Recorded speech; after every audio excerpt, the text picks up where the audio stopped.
السلام علیکم۔ بسم اللہ الرحمن الرحیم۔ ایک ہندو فقیر اور نیک بزرگ کا واقعہ۔ ایک ہندو فقیر لوگوں کے پاس جا کر بھیک مانگا کرتا تھا۔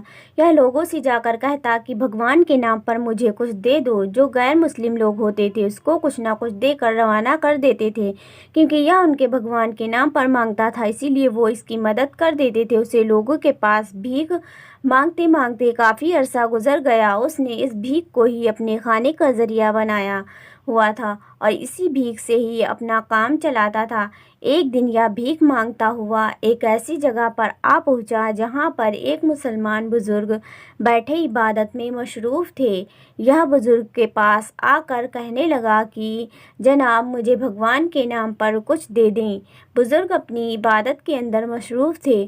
انہوں نے آنکھ کھولی تو اس فقیر کی طرف دیکھا اور اس سے کہنے لگے کہ میرے پاس تمہیں دینے کو کچھ نہیں ہے، اسی لیے تم یہاں سے جا سکتے ہو۔ فقیر کہنے لگا کہ واہ بابا جی، آپ یہ کیسے کہہ سکتے ہیں کہ آپ کے پاس مجھے دینے کو کچھ بھی نہیں ہے؟ آپ کے سامنے ہی یہ پانی کا گلاس رکھا ہوا ہے، آپ مجھے یہی دے دیجئے، میں اسے ہی لے کر چلا جاؤں گا، اس کو چند پیسوں میں کوئی مجھ سے خرید لے گا۔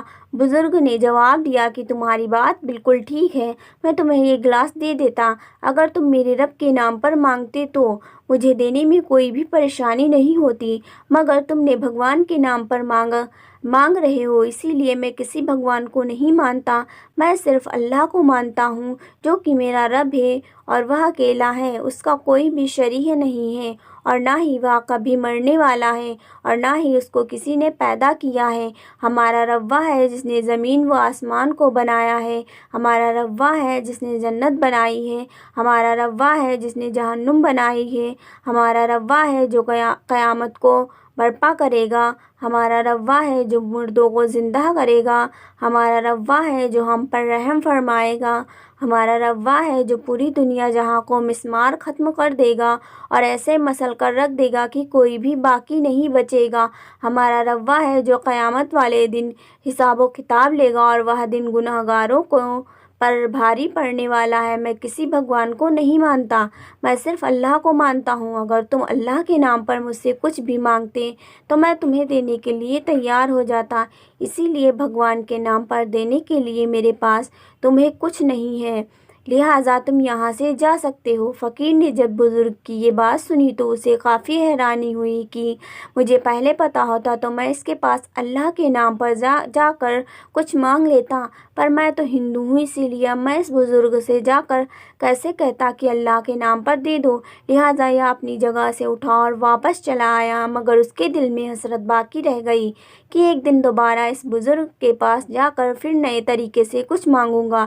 خیر کچھ دن گزرنے کے بعد یہ دوبارہ اس بزرگ کے پاس چلا آیا۔ بزرگ اپنی عبادت کے اندر مصروف تھے۔ یہ بزرگ کے پاس آ کر کہنے لگا کہ مجھے اللہ کے نام پر کچھ دے دیجئے۔